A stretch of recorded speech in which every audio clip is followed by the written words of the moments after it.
Hello, hello, hello. Welcome back to the Bank Shot DJs podcast with your hosts, Jacob, Denny Denholtz, and Matt the Shrine Shiner. And a special guest today that's joining us for our traditional shot, Ryan Flynn, everybody. Ladies, he is single. He is strawberry blonde, not ginger, everybody.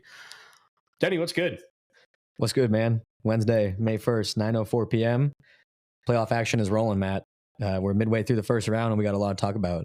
Absolutely. We got some news and updates coming up for the podcast in general that are going to be soon announced. So keep on the lookout for that on Instagram, Twitter, all that fun stuff. We got a very special guest coming on the podcast that I'm very excited that I cannot tell you yet because it's going to be a surprise, but please keep in touch. We definitely hinted at him before on Instagram before. So keep looking at that, please. It'll be huge. Yes, sir. But back to the true tradition of taking a shot every single episode until our great team, the Seattle Supersonics, get a shot at playing again in this great association we like to call the NBA. Today we got some Apple Crown and we got Ryan joining us. Cheers, boys. Bring it back. Bring him back. Woo! I'm out. Without further ado, let's get into it. All right, let's get into it. So first off, we're going to look at the number one seeds. And first off, we have the number one Thunder taking on the number 8 Pelicans in the West. Yeah, no fucking way you thought the Thunder were going to do bad in this. I mean, to all those fucking haters out there who said Thunder are too young, too inexperienced, they ain't going to do shit. Yeah, they're the number one seed for a fucking reason. They swept the Pelicans, although the Pelicans had no Zion, 4-0. Game one was down to the wire. Chet with a clutch block, and then Shea with a clutch and one to go up on the game, and then Casey Wallace clutch clamps on CJ McCollum, puts up a ball, nothing.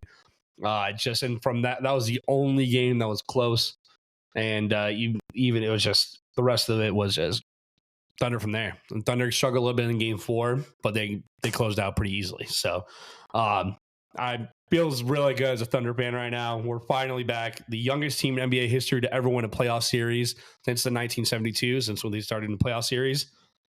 Chet had 20 at half in game 2. First one to do that in forever as a rookie. First team in NBA history to have all points scored by a player 25 or younger in one game as well. So that's 125 points. So Thunder are rolling. And they have been rolling all year. And I think, one of the main reasons for their success is their chemistry off the court. I mean, you see it in all the post-game interviews, on the floor with Nick Gallo and in the press area, they're a family. That chemistry has really translated onto the floor. And like I said, it's been like that all year. They've been balling. They're a confident young team ready for round 2.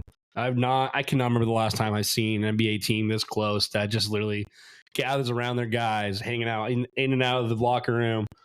Because there's always a vet presence there that just means business and does their own thing, and always has their solo interviews and all this stuff. This is the first team I've seen in forever. I might just be blind because it's my favorite team, but I clearly do not remember a single team recently in recent memory that's this close. Literally standing around their boys at their every single post interview. It's not just a single game interview with anybody. They're right there at the end. They're with them 100% of the way before and after every single game. They're arfing. They're that's the thing. You'll see Chet only got 7 blocks, but you see Josh Giddey got 8 blocks. Shea Dubs got 8 blocks. Shea's got all those, not blocks, rebounds. But this team is just so good together, and there's just not one single person that I know Shea's the MVP and he's playing like an MVP. But everybody's clicking on the same level, and it's just you take down one guy, one game. Like Chet in game 4 only had 14 points, but then you have Josh Giddey who pops off for 21 points. So if one person's done, the next person steps up and they're there. And I'm excited. I'm so fucking excited. Shout out to J-Dubs for tweeting at Kendrick Perkins, you fat fuck. Yeah, we're here and we're ready to fucking steamroll. Yeah, losing Zion really hurt the Pels, but I just think the Thunder were too much for him. Like you said, Lou Dort played really well defensively against BI. BI had a really quiet series. Yeah, we only averaged 12 points per game. Yeah, and the starters played well, but the bench really didn't do much. And so, against a team like the Thunder, you're going to have role players, performing, and they weren't. And like I said, BI was quiet. CJ was a little up and down. Trey Murphy had a good series, I think. Yeah, he did. He was killing it from 3. Yeah. He was the only one that can make it from 3 between him, and Herb Jones. So. Yeah. Those two, they both played well, but there was no no bench play. So no, Thunder for him. CJ was not what we've seen in the past with him on the Trailblazers. And who do the Thunder play in the next round? We don't know yet. Is it the winner? It's the winner of the Clippers Mavs game, which is 2-2, which will come up here on soon. But yeah, Clips getting smacked. Thunder versus Pels. Thunder sweep 4-0, and they're waiting to find out their opponent, and they're eagerly watching. So we'll cover that series here pretty soon. All right, going into second, 1 versus 8, we have the number 1 seed in the East, the Boston Celtics versus the Miami Heat. Miami Heat that are Jimmy bucketless. But despite that, they still got out one game against them in game 2, but the Celtics ended up winning the series 4-1 today, actually. Celtics had dominant game 1, 114-94. Celtics are 44% from 3. Heat, hot game 2, 111-101, 1 by 10. Hero, Martin, Bam, all over 20 points. Hotter from 3 this game, 53.5% from the 3-point land on 43 attempts. Damn. Absolute shock to Celtics. Damn. But they cannot do it again. The Celtics just cruised through the last 3 games, averaging a margin of 22-point difference on all of the last 3 games. Just looking seemingly dominant like we knew before. But for a time there, we saw that the Celtics could be weak, even though they had the best record in the NBA this year. So that's nice to see. Had Jimmy Buckets been there, I think the Heat could have got one more game minimum, and it could have been a 4-2 series. But yeah, I think this was just a similar situation with the last series we just talked about. Especially with the Heat not having Jimmy. I mean, he's such a pivotal piece of the team. We all know that he's the leader of the team. He's a fighter. He played through that knee injury in the play-in to get them the win, but I mean, it cost him this series, and so you saw how dominant he was just last year. Yeah. They were 8 seed last year, weren't they? Yep. And I think this team is still, young. Now they have Rozier for a full year. Jaime Jaquez is getting better. I still think they can make some noise. Having to step up there in that role with people gone. And then when it comes to the Celtics' success, I've always been Porzingis, but someone who I am not talking about as much that I need to is Derek White. He had an insane series. What was it, 38? In game 4. I think he had 3 games of 20 plus, and he was in double figures every game. So, I always say that Porzingis is the X factor, but I think it's Derek White right now. And Porzingis is out until I think they said the conference finals. This injury that Giannis has that's kept him out this entire first round so far. Is that a calf? No, I can't remember the name of it exactly, but Giannis has it on his right knee or right leg, and now Porzingis has it on the exact opposite leg as him. So it's a weird injury, but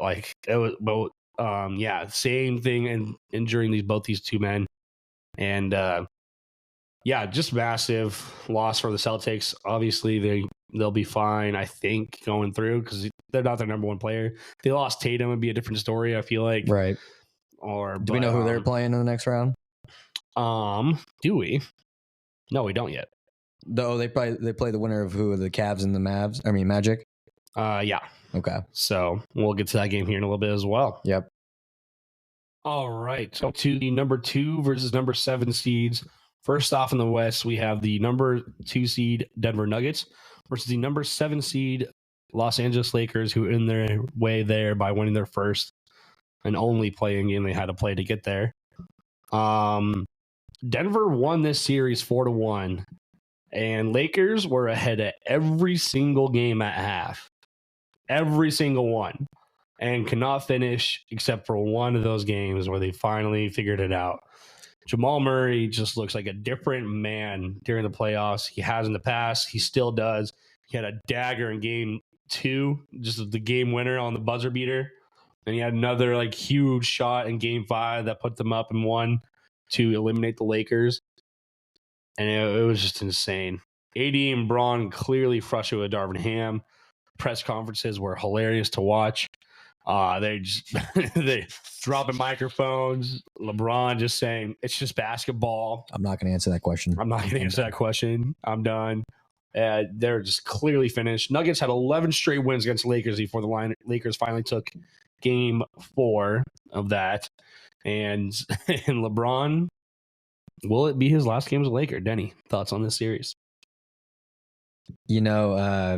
I've been saying this about the Nugs all year. They're one of those teams that kind of just coast in the top of the West. I call them like the Spurs back in the day when it was like Tony Parker and Ginobili and Tim Duncan. They kind of just do their thing. No one really talks about them. I think now the past 2 years, Jamal Murray has like had a pretty sustainable injury and has missed extended time. But then, like you said, whenever he comes into playoff time, in the clutch, gold man. And so, you can never count out the Nuggets. Jokic is insane. This team is looking very good right now. A lot of questions with the Lakers. A lot of questions going into this offseason. Right. We were seeing it all year. Clearly, there's some disconnection between the coaching staff and the players. It's when will it end? Started at Walton and it hasn't stopped. They've gone through how many? 6 different head coaches since LeBron's been there? Too many. I think it's 6. Too many. Yeah. I don't quote me on that. No, probably less than that, but it's too much. It's too goddamn much. Yeah, a lot of questions to ask and get answered with the Lakers in this offseason. No idea what LeBron's going to do. Have absolutely no idea. Everybody's pretty certain he's not going to take his last player option year as a Laker. A lot of it will probably have to do with the fact of where his son, Bronny James Jr., is going to be drafted to. He did declare for the draft, even though a lot of scouts are saying you should take another year of college, transfer somewhere else, play, because he looked like awful this year in college.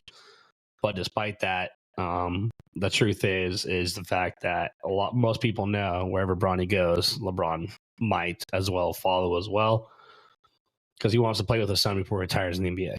So that'll be huge to find out where LeBron goes. Will he stay with the Lakers? Who knows?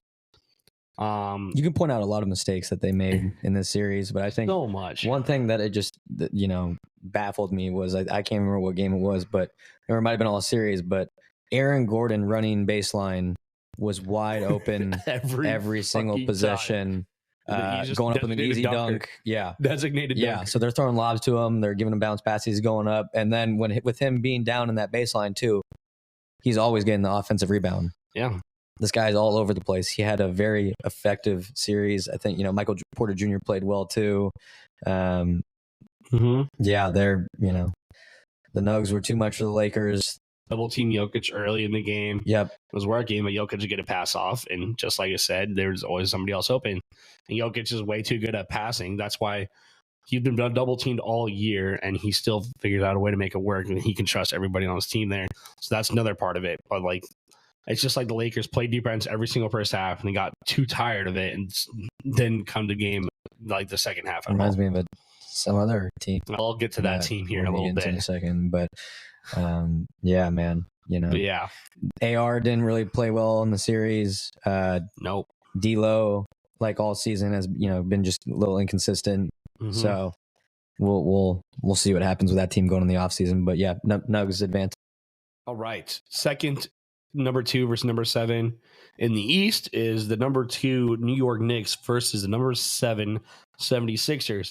Knicks currently have a 3-2 lead over the 76ers. Knicks have an excellent finish on game 1. Just pulled away at the last second. Game 2 is wild ending. Lots of rebounds missed and made threes from DiVincenzo, game winner. Lots of missed calls for fouls. There was missed timeouts from Nick Nurse and the 76ers. Almost every single person on the Sixers staff complained a lot about it.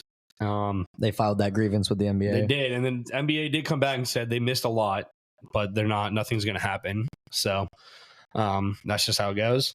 Game 3, 76ers took back their mark. Embiid had a dirty ass play. What was he doing, man? Robinson. What was he doing?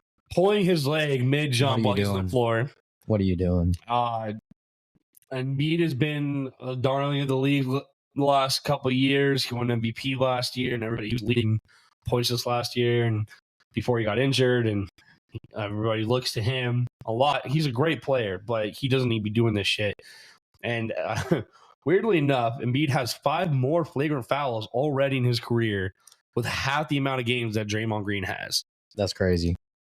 So Draymond Green, who everybody thinks is a dirty ass player, which he is.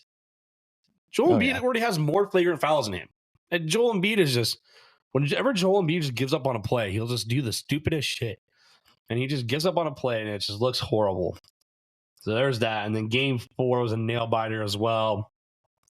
Just back and forth. Jalen Brunson pulls away. And then game 5, Tyrese Maxey traveled and got an and one, forcing OT Sixers to take the game. Yeah. And the league then confirmed that he took 4 steps before that travel, but too late. They already got a game. So yeah, I mean, the Knicks could already beat them 4-1, but here we are. Brunson 47 in game 4, and then Maxey 46 in game 5. Yeah, Maxey had a game in game 5. Some crazy performances. We've been talking about it all year with Maxey, with James Harden leaving. Really just open up the floor for Maxey and his development, his growth, everything, his facilitating, his playmaking ability. And he's our most improved player for 2024. And he's been showing it this so far in the series. Him and Embiid have been playing really well together. Oubre's been playing some good minutes for him. I think with the Knicks, Josh Hart and OG have been playing some solid minutes. So crazy. Especially Josh Hart. Yeah. The guy's a rebounding machine. Josh Hart's been all over the place. Looks to push the floor. Even doesn't have the ball in his hands. He's making defensive plays out there. He is rebounding like crazy, like you said. He is just everywhere to be found on the court, and he's doing a good job. It's been a really good series. I think DiVincenzo needs to step it up a little bit. My big props in the MVP of the series so far also has to go to Hartenstein, playing absolute lights out defense against Joel Embiid. Yep. He's been killing it against Joel Embiid. He's been working. Like, everybody in this Knicks team wants it so hard, and you can just tell they want it so much more than the 76ers when you have Embiid doing these dirty ass plays like that. Like, it's not worth it. And this Knicks team, they're getting gritty. They're just getting down to business, and it's so fun to watch. Tough to lose Bojan Bogdanovic for the playoffs. Yeah, he's a great role player, great scorer. Huge part of their second half success in the season. Yeah, so that's unfortunate, but it's been a really good series. Yeah. One big surprise for me is we're seeing prime Kyle Lowry. Kyle Lowry's been huge, actually, for the 76ers, taking a lot of threes. A workhorse. He's a workhorse, man. Which, as we mentioned earlier this year, he was on the Heat, got dropped, and then he signed with 76ers here. So he's been doing good. Kelly Oubre's been doing pretty well as well, just all over the court as well, kind of playing that Josh Hart style on the other side for the Knicks. Or for the 76ers, excuse me. My biggest thing for the 76ers is here is their number one problem. Do you know who their second highest paid player is behind Joel Embiid? Tobias Harris. And he's not even a top 5 or 5. Like, he's barely making the top 5 best players in the series right now on their team. Yeah, he's been so bad. Yeah. And you're paying him the second most of this entire team. I know you have some rookie deals with Tyrese Maxey and a few other people and stuff like that, but it is ridiculous how much you're paying for him for how little he actually does. It baffles me. So that one thing's really just set them apart here. And just everybody for the Knicks is stepping up. The next guy just keeps on stepping up, and it's been good. Jalen Brunson, who knew this so guy much fun could be watching this Brunson, good? Man. So much fun watching Brunson. Who knew? Who knew? Yeah. So yeah, that's probably on to the number 3 versus number 6 seeds. Denny, we're gonna talk about. I can't already. I'm so sorry. We're gonna talk about the number 3 T-Wolves out of the West versus the number 6 Phoenix Suns, who were the very first sweep of the entire playoffs so far in the first round. The T-Wolves swept the Suns on, what was it, Sunday? Yep. And T-Wolves swept 4-0. Danny, I'm going to let you take this one. I don't even really know where to start. We've known their struggles all year. They've been consistent. Hot starts, slows down in the third, fall apart in the fourth. They just got outplayed the entire series. Yeah. We've known this probably since he was in college, but Anthony Edwards is him. He averaged 31 and took his favorite player to school all series. Kevin Durant had his way in the series. Nurk talking smack out there. Yeah, talking his shit. Nurk consistently gets in foul trouble. Gobert took advantage. Cat did his thing. Jaden McDaniels played good defense. The Wolves are just too much. They're a young team led by Anthony Edwards, who is playing unbelievably right now. It is insane. And they were just too much for the Suns. And a lot of questions with the Suns going into the offseason. You look back and we had the Bradley Beal trade. Then you had the Royce O'Neal trade. I thought Royce O'Neal trade was going to help a little bit more. You look at that. You look at that Bradley Beal trade, and you're like, I mean, was that really the move? You lost Chris Paul, and then a lot of second round picks and some pick swaps. So you look at all, and then they lost a lot of role players too. Watanabe, I think Chimezie Metu. They lost all these guys, and you're just sitting there like, was all of that worth it? With the way Bradley Beal played, he was pretty up and down, I think, throughout the whole year, despite his injuries. Book, I feel like KD kind of did his thing, but Book was a little quiet. It just, the Suns did not play well. They just did not play well. Yeah, like we were just talking about earlier, the Lakers, a horrible second half team, and this Suns team was honestly way worse than them. I don't even know how it's even possible, but it is. I don't even know. D-Book and KD need help. One person that really kind of disappointed me was Grayson Allen, who was doing so good for the Suns in the second half or this entire year. Honestly, Grayson Allen was such a pivotal point for them. He really took a step forward, did absolutely nothing this playoff series. Besides that, literally everybody else just sucked. Nurk sucks. I don't know what happened to Nurk. He used to be so much better than the Trailblazers. Not showing up. Just not showing up. KD, just go. Who was I with? I was with my friend. I'm like, just watch this. KD is gonna dribble midcourt, pull up. Dribble midcourt, pull up. Mid range every single fucking time. His playbook is so predictable. It's just like I don't know. On D-Book, had a really good game 4. Doesn't matter. KD had a good game 4 as well. Didn't matter. Seems like all season they've never really had that spark. Once they start losing, they're down. They don't really have anyone, coaching staff, players, anyone to kind of spark them, kind of get them going to make a comeback. It seems like every time they're down, heads are down, shoulders are sulking, like they've already, accepted they've lost. And so they got smacked. And there's going to be some changes are going to be made. Couple changes are going to need made. So a lot, but props to the Wolves though, and Ant's a bucket. That team's looking good. I think a guy who's been playing really well all season, who just got named Teammate of the Year award, Mike Conley. Yeah, he's a great. Their role player has been playing well. Naz Reid, Team's been clicking. So cousin of the MVP of the league. Yeah, so they're looking to take that momentum into what's going to be an insane series against the Nugs. Yeah, Chris Finch goes down with a patellar tendon injury. I also have a patellar tendon injury, so I feel you pay Chris Finch, except I wasn't shoved by my own teammate there. He's questionable for game 1. He's questionable game 1. Everybody. Questionable for game 1. We'll see. He's a game time. Will he be in a wheelchair? Will he be in crutches? Put your bets in DraftKings. Put the parlays down now. We're not sponsored by DraftKings. We do not illegally bet in the state of Washington. We do not approve. We do not approve. Sorry. We're just to put that out there. Yep. Yeah, it's this T-Wolves game is just so good. It pisses me off because he talks a lot of smack, but you know what? He backs that fucking smack talk up really fucking well. It's kind of hard to average 31 in the series and did so in insane fashion. Had some nasty poster crazy dunks. Yeah. Oh my gosh. He looks so good. It's kind of weird. And then he said he's gonna let KD know that he got him 4 this summer. That was his last post-game interview. He was a big KD fan growing up, and it's kind of crazy to think Ant's younger than both of us right now. He's 22 years old. And the fuck are we doing? Fuck, man. We're here talking about 22-year-olds. That's what we're doing. But yeah, Bradley Beal really disappointing. I don't know what the hell.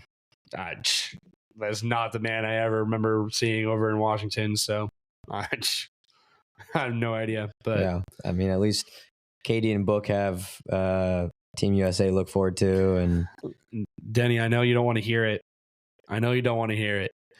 You're a Suns fan because you love Kevin Durant. What does is Kevin Durant staying in the Phoenix Suns this offseason? There's already been talks. I would say I hope so, just because of his relationship with Book. Yeah, they've really bonded over the couple of years that he's been over there, and so I think that's a pretty cool bond. I fuck with both those guys, so that'd be the reason why I hope not. But I mean, it's Kevin Durant. We know his MO. I've mentioned it before, so you never know what he's gonna do, and I just kind of sit back and let it happen. Kevin Durant has not advanced past the first round. Moving on to the other 3 versus 6 in the East, you have the Milwaukee Bucks versus the Indiana Pacers. Bucks are the 3 seed, Pacers are 6. The Pacers lead the series right now 3-2. No Giannis yet. He has the same, like I said earlier, he has the same injury as Kristaps Porzingis now has. Dame had a massive 36-point half just to not score the rest of the second half, but Bucks got it done in the end and we'll have the first game. And then Pacers looked unstoppable. Second game, Spicy P, Pascal Siakam's back in the playoffs like he never fucking left. He is killing it. That Pacers trade is looking like it paid off. Absolutely. Love seeing Pascal Siakam doing good again, just on a team that can actually compete since his buddy Kawhi Leonard left him for this shitty LA Clippers team while he's watching from the bench.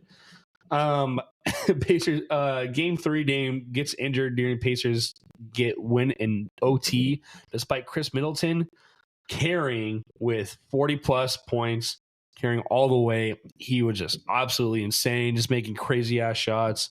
I think he got the shot to force the OT, and then he couldn't do it all in OT, and Pacers got that win in the game 3. And Dame, like you said, had been kind of dealing with that Achilles injury for a while, but he wanted to do as much as he could, but it just came to a point where he couldn't aggravate anymore if they think they had a chance of advancing past this.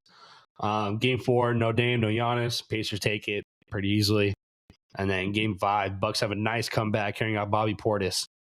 29-10 that game. 29-10 out of nowhere. And people did not think Bobby Portis could step up like that, and he proved them wrong.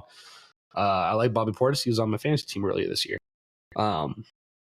Denny, thoughts? This is a second series. It's 3-2, both in the East. This is the series we've wanted ever since that matchup in the play-in, ever since all that little tension with Giannis's franchise high and all that. We've wanted this matchup. It's unfortunate that Giannis and Dame have been out, but it's been a really good series so far. And the thing is, you just never really know with guys like Giannis and Dame turn timetables. They could say that guys, they're going to be ready for tomorrow, and next thing you know, you hear that they're not ready until the conference finals. But the Pacers have been playing really well. Siakam, like you said, has turned it on. He's back in playoff form. And Miles Turner's also been playing very well all series long for him. Halliburton's been doing his thing, facilitating the offense. And I think the key for both teams is their play off the bench. Can their guys provide solid minutes while those guys are sitting? Not have to break the rotation, keep the game, steady while these guys are getting their breaks, and then they get back in and they're ready to go. But like you said, Chris Middleton's been playing really well all series, doing that OT loss. He's had, I think, a couple double-doubles with assists. He's at double digits every game. And, it makes you think, what if Dame and Giannis were playing, especially Giannis? We've seen a really good series, and we'll see if the Bucks have it in them to force a game 7 and potentially bring back Giannis and Dame. Yeah, Chris Middleton leading scorer for the Bucks at 26.8 points per game, 9.4 rebounds per game too. Pascal Siakam leading for the Pacers at 23 points per game and 9.2 rebounds per game. So the pretty neck and neck there. And I think Miles Turner has also been playing very well. So that front court, game 5. That front court of him and Siakam is pretty scary. It's a good front court. Yeah, this Pacers team is just. They're good. I said I'd like them throughout the season. I like them. I think they got the matchup they wanted too. I think this was and they're without perfect matchup for him. Nick Mathurin, right? I think isn't he out for the year? Yeah, which also sucks because I really like him. Hoping to see him in the playoff series. TJ McConnell is playing good. Yeah, Andrew Nembhard, my guy, absolute dagger. Yeah. Go Zags. I like this series a lot. Very happy with the Pacers play, and the Bucks doing literally all they can right now without having their 2 leading scorers. It's tough. And they're pushing. So the fact that we have a competitive 3-2 series right now, with game 6 tomorrow, Game 6 tomorrow. Indiana. Yeah, I think Indy. Yep. Yeah, 6:30 p.m. Eastern. So it could be. I think this could be our first series to Game 7. I think the other one, the Knicks. I think the Knicks take the Game 6. So I think this could be our first Game 7 one, possibly. Perfect. Yeah. Moving on with our 4 and 5 seeds, starting out west, we have the number 4 seed Clippers versus the number 5 seed Mavs. We're playing right now. We'll check with Ryan for a score update here pretty soon. They lost by 20. Right. Well, there's 30. There's your score update. They lost by Clips 30. lost? 30. Yeah, Clips lost by 30. Clips lost by 30. Yep. Oh, so Mavs lead this series 3-2 now. Game 1, no Kawhi. Didn't matter. Clippers looked unstoppable. Russ amazing off the bench. Almost recorded a triple-double like he does in fashion. He's proven to be good in the playoffs, and he's still coming off the bench like when they need him. He's been good. Game 2, though, Kawhi healthy. And I don't think they should have played it anyways. It doesn't fucking matter. Luka decides to play defense for the first time in his entire fucking life, and it paid off huge. With Luka being the primary defender, the opponent was 0-12 on field goals while contending a shot. It was first Mavs win while scoring under 100 points this entire season. I think they barely won, but it was, crazy game 2. Mavs take game 3. PG dud. Kawhi was quiet as well. He needs the rest. I don't know. And then Clippers take close game 4 despite 40 bomb by Kyrie and Luka triple-double. And then Luka top scorer, 26.5 points per game so far in this series. Also leading his team in rebounds and assists. Go crazy. I think this was the most highly anticipated series coming into the start of it. Absolutely. It's also the first series that we had set in stone. Yep. So with the way the Mavs have been playing as of late, even at the end of the regular season, with the talent the Clippers have, we knew, what to expect. But like we've been saying it, I think as of late a lot. Kyrie and Luka have been consistent all series. They've been consistent for a lot of a while now.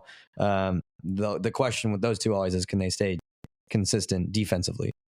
As long as they're able to play defense. But I think one thing that has really enhanced the Mavs, which we've been talking about a lot, is the front court play. Like Gafford, Derek Lively, PJ Washington. They've all been playing great minutes. The trade deadline, in my opinion. I don't think anybody did it better than them. And that the Knicks were pretty damn close with that. But oh my gosh, they won the trade deadline. Gafford and PJ Washington have been killing it for them. Like Gafford had nasty dunk alley-oop today. And they're getting more depth than they ever have. You have two facilitators like Kyrie and Luka. Yep. Just throwing it up to these guys, easy money. I mean, Derek this is what Luka and I told you this earlier. This is what Luka and Porzingis should have been doing. Should have. This is the way they should have been playing, which we all know how that turned out. But they're looking really good right now. Now they're both in there. Now they're both looking pretty good in their roles. So and the Clippers right now. I mean, I don't really know what's going on. I don't know either. Kawhi did not play today. Yeah, Kawhi, should not have probably played before. He didn't really do anything. PG was very quiet tonight. Harden was quiet tonight. Harden leads their entire team in points so far this series. 23.5, I believe. It's like with the Clippers, if those two can't perform, then the rest of the team's not going to perform. Yeah. Those guys get the offense flowing, ball moving, find open guys, and they're not doing any of that right now, and the Mavs are taking advantage. Hence this 30-point blowout that just happened in LA, might we add. So now they're going back to Dallas to try to extend to Game 7. Now, not looking good right now for them. So now I'm just confused on who I'd rather face as a Thunder fan, the Clippers versus Mavs, because like I said, when Luka doesn't play defense, it's fucking awful. And he doesn't play defense. Gafford, everybody down low has been really good, which would be huge against the Thunder. But the Clippers team, when they suck, they fucking suck. When they're not shooting good, they're not shooting good at all, and they're not making up for it in any other way. So it's just like it's either they're really gone or they're really not. And PG's on, PG's not. PG doesn't show up in the playoffs either. So I don't know. James Harden doesn't show up in the playoffs that much either, apparently. So, And they don't have a healthy Kawhi either. So I really, honestly, I'll take whoever wins this game. But obviously, we're gonna have to. But Game 6 Friday. Game 6 is on Friday in Dallas. Big game. Honestly, I think Mavs go for the win here. I think they're gonna eliminate them. I think they're gonna take it. I don't see how they couldn't. No. So yeah, I would say this is the best series, but it seemed like every game was just one sided. Whether it be one side of one way or the other, but like it's never been like close. Right. So I don't know. We'll see. And finally, we have the number 4 seed Cleveland Cavaliers versus the number 5 seed Orlando Magic. The Cavs are up 3-2. First 2 games, Mavs could not find their step against the Cavs at all. Everyone firing on the same cylinders. Jalen Suggs went down with a nasty injury, it seemed like, in game 2 before he came back to the next half and was healthy. And then game 3, figure it out. Both score for 26 points, get their first win at home. Franz Wagner goes off for 34 and to take game 4 as well. And then what was a really close game today was that was yesterday. Yesterday they had a massive game that was really close, but Cavs won by 1 to get that series lead. Mobley gets game-saving block on Franz to take game 5.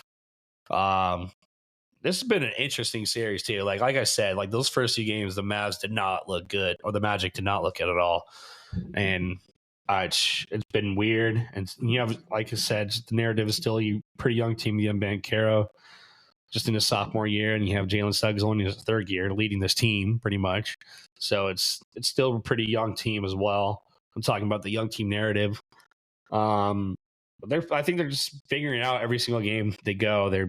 I feel they're looking a little bit better. Yeah, I agree too. I think going into the series, they had no playoff experience, and so I think it took them a little bit to get their feet under them. But they have picked it up.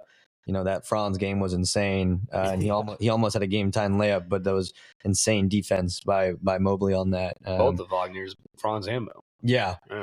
Did I say Mo or did I say Franz? You said Franz, but okay. No. I just have to make sure. But Mo's been playing good role minutes too. Yeah. But I think the key for the Cavs is their front court play.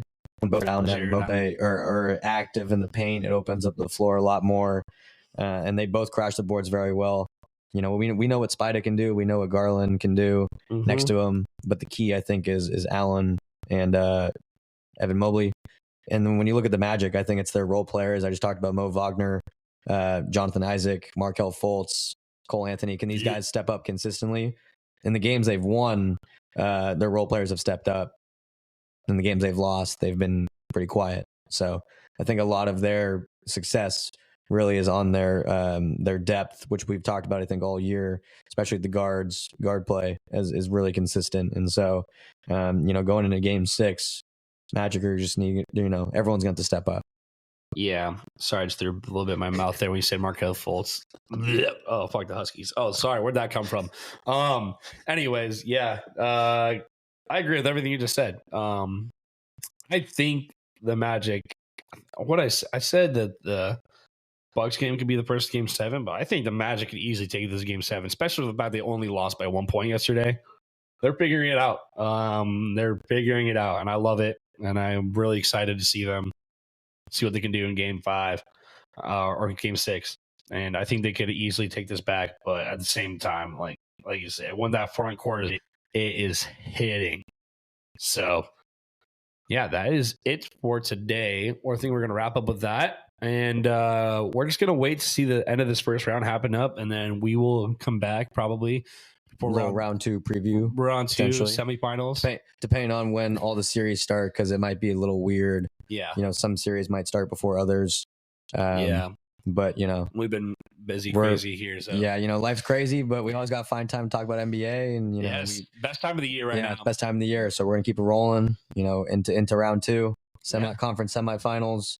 It's only going to go up from here. It's only going to get, basketball's going to get better. It's going to get a lot crazier, a lot more exciting. So we're here to just keep rolling. Absolutely. Make sure to check us out on Instagram at Big Shot DGens, and same handle on Twitter. We're going to be getting a TikTok going up here pretty soon as well. And I'm slowly starting to add all the videos to YouTube as well. But our interview with Alex Yano, the officially announced new director of basketball operations at Stanford Basketball is up there on YouTube, Apple Podcasts, and Spotify as well.